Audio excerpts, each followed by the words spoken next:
Next VCR to look at. This time we've got a National NV-H70. Another one that I didn't have the service manual for. Yeah, let's get in and take a look at it. So NV-H70 suggests that it's a higher model than the one we looked at last time, which was the NV-H65, and that one was based on the G mechanism, all nice and modern, no belts to slip. But this one here seems to be based on an older system, which is kind of weird. It's like this one should have come before the H65, but I don't know what made them decide that. Anyway, it's another hi-fi stereo VCR. Perhaps this is like an upgraded version of the NV, was it 850 and 870 perhaps, that we looked at quite a long time ago and did quite extensive repairs on to get them working. So this thing, having a look at the front panel, if it'll let us, standard VTR power button, eject, tape in, indicator, earphone socket, better than an iPhone. Then there's multiple displays. We've got this nice thin one here, which, the remote sensor there. This thin one which displays the audio levels and hi-fi tracking, audio selection. Then over here we've got tape transport controls. The other things like channel selection, ×2 speed. I think that's what that means, like playback at twice speed. Pause and still advance. No slow motion button. Like audio mute, audio dubbing. One touch time recording.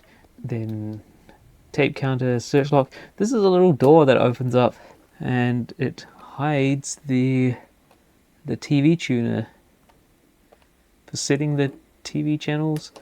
And then there's another door here which opens up, magnetically latched. Nice. We have got a slow motion control hiding in there. That's great. That's one of the very few VCRs that offers the slow motion on the machine, so it doesn't matter when you lose the remote like I have. Starting from over here, there's a microphone input, headphones level, volume control. There's tracking for slow and normal, picture sharpness control, what the display here is doing, whether it's audio levels or hi-fi tracking or just off. Audio recording, short play or long play. So I don't think that is like video long play, is it? It's a special audio mode maybe, when you put it in audio mode. Not sure about that. There's audio level controls. That's an upgrade over the H65 that didn't have adjustable audio record levels, which may be useful. Depends, I don't know. Having it auto is pretty useful. Maybe that's what happens if you put it on 5. You see it's got a red mark there. Then there's the controls for setting the timer. I'm guessing that says you use those buttons to set the on and off times. I guess then you put it into record, timer record mode. The MPX filter, the input selector, which can be line in, tuner, simulcast. Alright, let's have a look what's over on the back. On the back we've got stereo audio in and out on RCAs, video in and out on B and C connectors, nice, high quality. Color or test signal switch there. There's detail level, which I guess that's some kind of contrast enhancement type thing so that the picture looks nicer. The RF in and out. And yeah, no switch mode power supplies, it's and fixed power cord. Right, we're going to take the cover off, have a look inside, then we'll power it up, see if it works at all or what it does, and then we'll take it apart. I also have two of these. I think this one here that we're touching first is one that's in better condition. Well, the cover is definitely in better condition, the other one's quite rusty. So we'll see if this is any good, and maybe if this does work we'll take apart the other one since that looks to be in much poorer condition. I don't really want to ruin a good thing if this one's still good. Looks can be deceiving. I remember to put the lights on this time, so that's good. Look at that. Transformer back to the good old days. Someone's replaced that IC there. It's genuine bodges, tape and things. And yeah, old style mechanism. This is more like what we saw in things like the G7 10, 12, 16 models, all the ones before the G20. So maybe this came out before the G20, perhaps. Extra heatsink around there with some power regulator type thingies on it. That's standard design where you got to pull the front off to flip that out before you can get this out. But that seems to hinge up for easy servicing. Hinges there. Red screws to undo to get this out. And there's probably a bunch of boards in there stacked up. Let's turn it on and see if it does anything. Interesting. Maybe it is long play. Say short long there. Interesting. Yeah, so this display is all good. Let's set the clock on it maybe.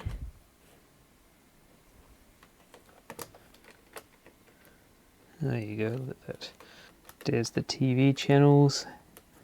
But this display here, well, it's kind of going. Very, very faint. Hi-fi tracking mode. It says stereo there. Let me tell on the video camera because it's really, really dark. Anyway, let's chuck a tape in there and see if it does anything interesting. Because this has got the older style mechanisms in it, it's going to have problems with this idler tire slipping, belts underneath slipping. But we go into play mode right away because their erase prevention tabs removed. And you see there's no belt there though, so the front loading is all fine. You see it has back tension, that's good. The take up is reasonable, so that's good. Maybe this thing will work. Mechanically it seems to work. Let's just check. Not bad on fast forward. Or rewind. Okay, well, I found the one good idler tire that's still somewhat grippy. So let's hook up a video signal and see what we get out of this. Let's hook up a video cable. Little video overlay thing. Okay, we'll just go into play mode and see what happens.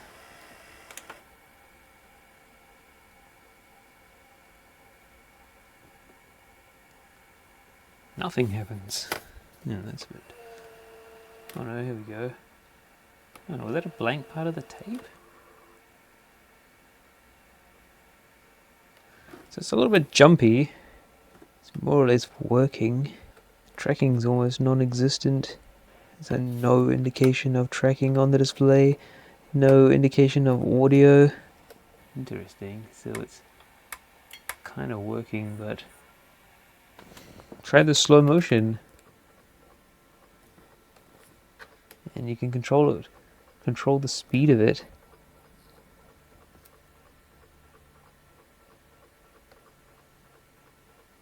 Not bad. Oh, this is great. Look what's on the screen. They've got these nice VFD dot display there, which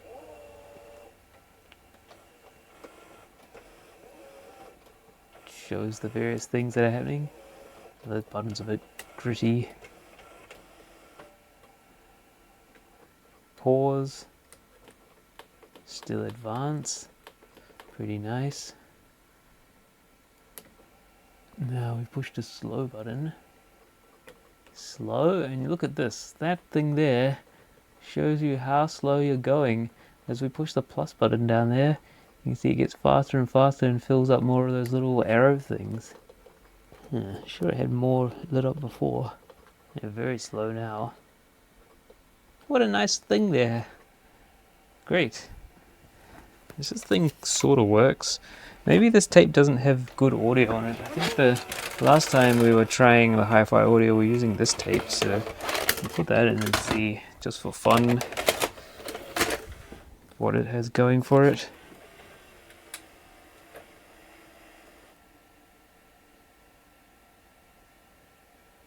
Oh yeah, that's better.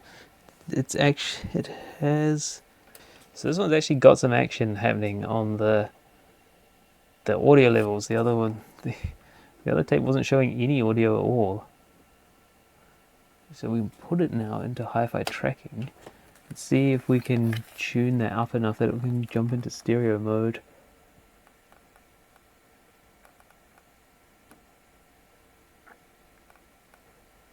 Oh yeah, it is in hi-fi mode. You see it jumps between normal and stereo when I adjust the tracking.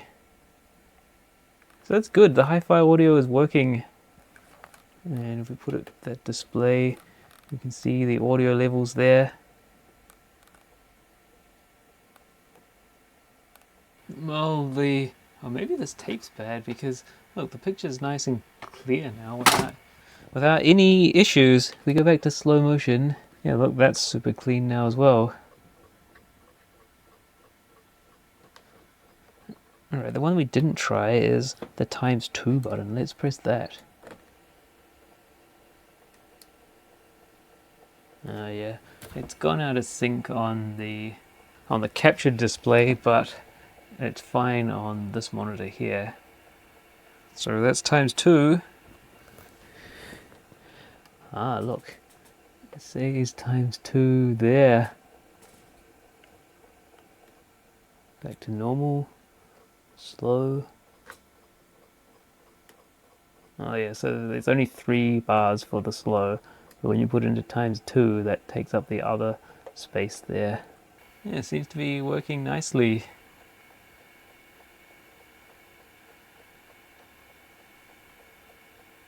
Yo, fresh. Alright, so this seems to be a good condition VCR, so let's leave this alone, put the cover back on, and we'll take apart the other one, which perhaps we'll test it as well before we take it apart, just for fun. And then we'll have a good look inside it, see what the deal is. So this is ready for use in your living room, set to record all your favorite TV shows when you go away on holiday. That's why VCRs used to be called a time machine, right? Because you could, yeah, travel through time, travel back in time to when the program you wanted to see was on TV, but you had to go out that night. Alright. Now we'll put the cover back on, it's going to chew the tape, isn't it? No, of course not. This is a perfect working machine. Alright, let's get this one out of the way, and we'll bring in the other one to investigate. Look at this one. Heaps crustier. Rust all over the top. I don't know if we're going to get around to plugging this thing in to try it out. Let's have a look in the top first. Let's see what's going on inside there. Maybe this one's been out in the rain for a while. Wow, the top cover screws are really tight. Oh, they're actually all rusted in. Interesting. I wonder if this has gone bad since the last time I looked in it. Presumably I looked in it at one point. Don't know. No idea. I don't remember much about this particular model. Wow, that's super crusty. Look at that. And that's all rusted. Oh, the head's all corroded. Yeah, it's got all kinds of crust on it. Should we plug it in anyway? Looks like there's a lot of tuner stuff there. Tuner. Stay tuned. Let's just plug it in anyway. Do a smoke test. Comes on alright. Interesting. Let's see if we can... We'll try with the empty tape first, just to see, because it could be poorly functioning.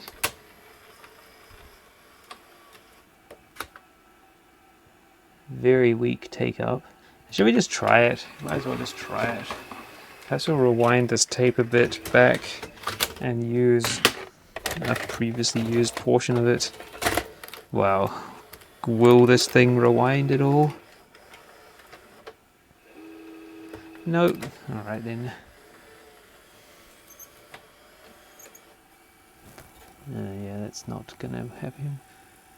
Well, it's playing it, but it doesn't have any take up or a wind up.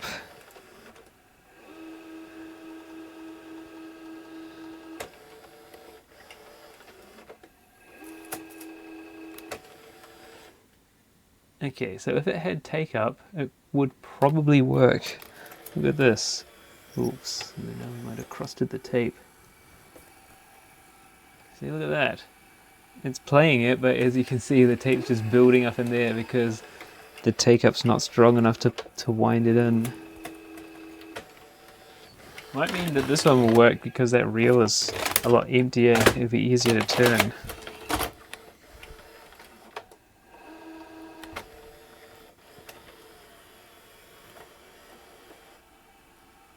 Oh, look at that. Brilliant.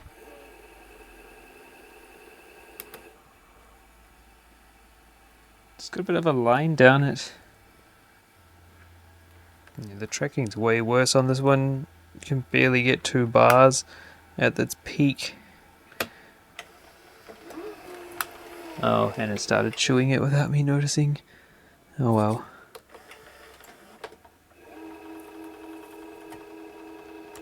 Alright, let's take this thing apart and give it a good investigation. Unplug. Even the cord is super crusty on this. Like it's been outside in the garden shed or something for a couple of years. For 50 years. It's probably almost that old. 40-year-old machine maybe? Nearly. Okay, so we're going to fold the board out. And we'll also take the bottom cover off and have a look in there. Fold the board out, we got to take the front off. And that important one needs to come off. I think that's similar to the other one, that it's grounding the board to the frame. Well, not the frame, the cover. We'll see if the head amp screws will come off. Not too bad. We have to take that off. Ground wires. Oh yeah, that's plugged in there. And then that one needs to unscrew. Alright, let's flip this upside down.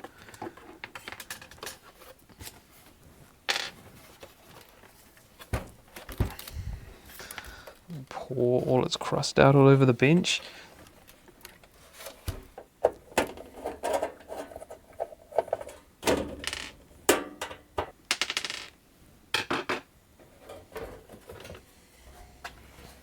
Oh, look at that. Some good stuff in there. There's maybe not that many boards and things as it could have been, as I thought maybe. I thought there'd be layers. Yeah, there's this sticking down which looks like the servo. This one here which looks like, well, it's half the servo, the rest down here. That looks like, maybe that's the hi-fi audio stuff. Looks somewhat like that, it doesn't look like video stuff.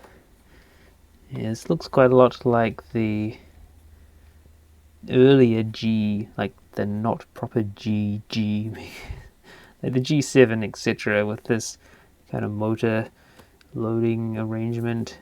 Any of the older stuff basically. It's just a bit crusty and dirty in this particular one.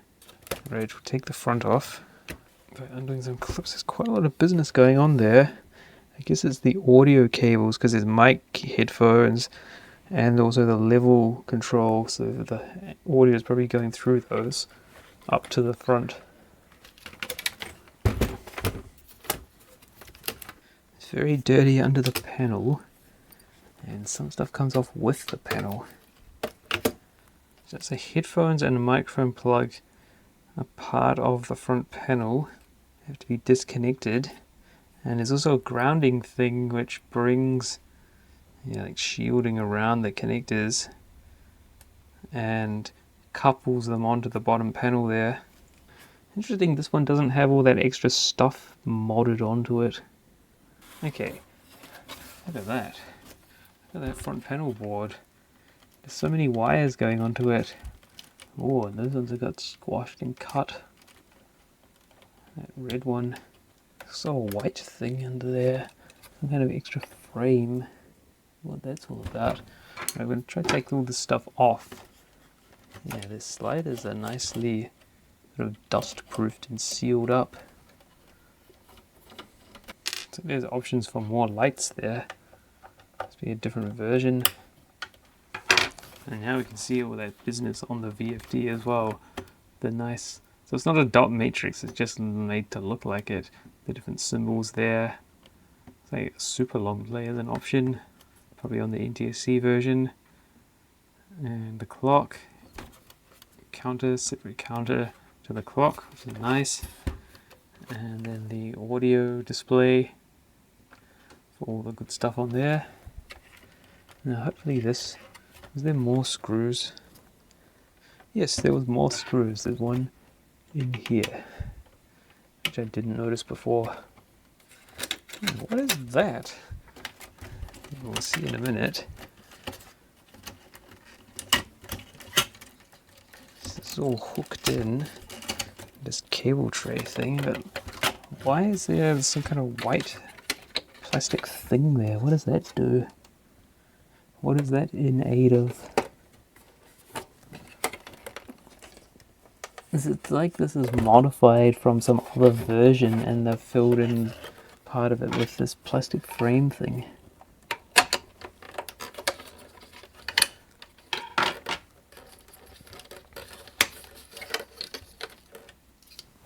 Oh, it looks like a battery holder, doesn't it?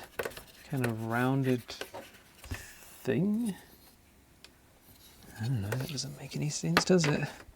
Must be some other version that's got some stuff there, and in this version they don't have that stuff there, so it needs a filler that then provides support to the back of this board for when you're pushing the buttons aggressively because you can't remember how to program it properly. Now there's a cable holder thing. Okay, look, that's all lifted up out of the way. Now we should be able to, oh no, not yet, nearly flip the board up. We've got to undo some screws at the back to release the terminal panel parts from the housing. Oh look, there's another heatsink down there with a bigger regulator device on it with multiple voltages. Alright, now let's see, will this thing lift up? It will lift up, look at that. Oh great, and like those other models, it's got a little clip thing to retain it so it stays all nicely out of the way and accessible for servicing. Look at that, that's good. And not quite so bad cable joining onto the mechanism. It's cheaper than the discrete wired one like we saw on the H65, but it's much better than that one on those G30s and 40s where it had those individual wires that just sort of bent out of the way, and there was more ways than there were pins, so you had to remember which way to put it. That was terrible. So like the others, other non-G mechanism, there are two red screws that are somewhat self-retaining in the plastic that you undo, and then you can get the tape loading mechanism out of the way, leave it hooked up and put a tape in there so you can run this with it out of the way. There's no timing to worry about, which is great because it's got its own motor and sensors on it, so it's not relying on this mechanism to drive it or sense it. Oh, look at that. That's probably what our problem is. And I didn't check it, did I, like I did the other one. The back tension band has fallen off. Classic problem with these machines. Yeah, so that bit of felt would have been glued to that band, like sort of brass or whatever that thing is made out of. Some stuff.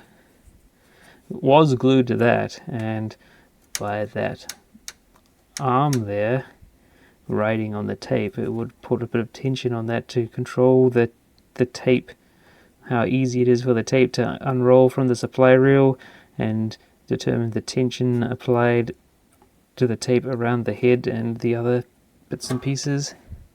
So yeah, that will result in poor playback performance and possibly no audio on there because it'll be too slack and drooped down. That post is still working. Yes, that's the mechanism. There's little hooks in the tape loading which go under there and there. So when you put it in forward a bit, there's a guide there, and you can see that screw hole's not quite lined up.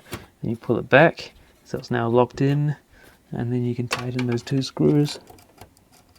That's the sort of thing that you do to replace back tension band idler tire, because it's quite tricky to do them with this stuff in the way. That power regulator thing. Yeah, look at that. It's an STK5335.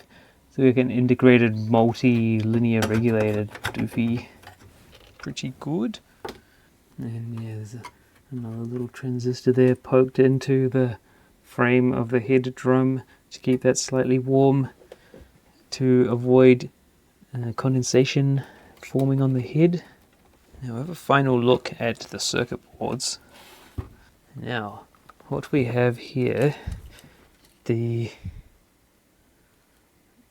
controls with the audio stuff and tracking behind that display. There are a couple of ICs. I think, well, there's at least one there, which will be some sort of display driver thing. Oh, yeah, in the back of the sliders, it's one whole unit, I think. Or no, it's two things, and then there's a metal cover over them, probably for shielding, or just to make it look nice. Yeah, maybe it's just to make it look nice, because they doesn't seem to be soldered down to anything. Then we've got the timer board, and behind that is behind the display on that is a microcontroller with display driver in it, like we usually see in that position. Now on the main board, a lot of sub boards. There's one we saw before looking at the bottom, which has got the servo business on it. Then there's this one here, which I'm pretty sure is a hi-fi audio. They might call FM audio or something like that. Then there's TV tuners up here, and RF modulator, and RF amp thing at the back. Then we've got the luminance, chrominance, the video stuff there. Main microcontroller in there on the main board, and look at this. That's what we like to see, more of those purpley coloured capacitors and the parts around it getting all corroded.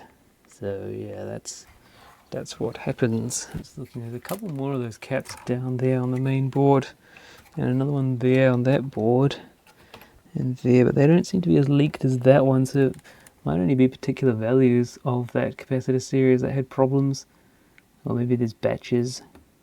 Another one over there, which also seems to be okay still.